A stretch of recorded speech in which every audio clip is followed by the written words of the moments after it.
जय जिजाऊ जय शिवराय. मित्रांनो, आज मी दुसऱ्या विषयावर बोलणार आहे.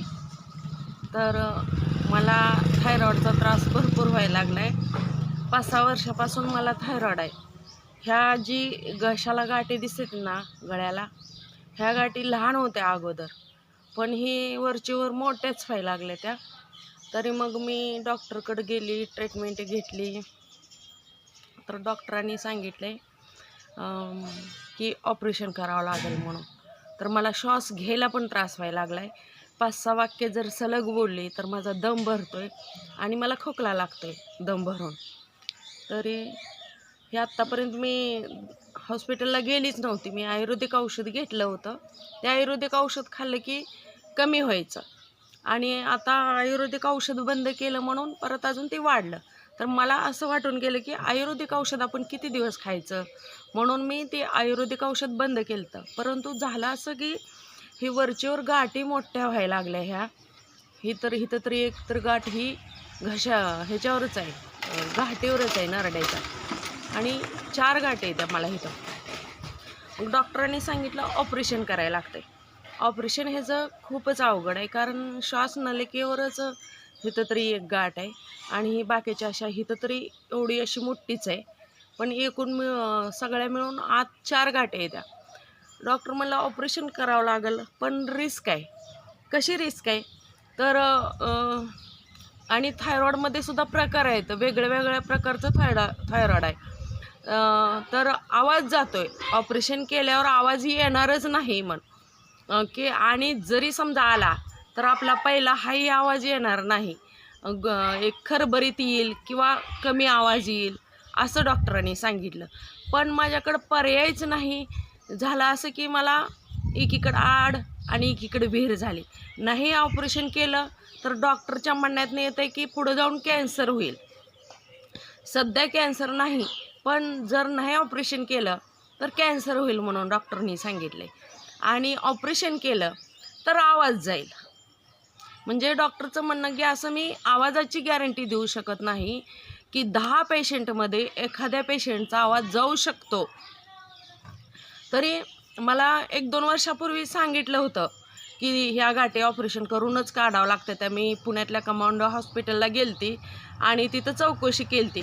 पण आपल्या मराठी समाजाचा आरक्षणाचा लढा चालू असल्यामुळं मी जास्त उत्साहित माझ्या समाजासाठी लढायला मी उत्साहित आहे. त्यामुळं मला माझं ऑपरेशन त्यावेळेस मला महत्त्वाचं वाटलंच नाही.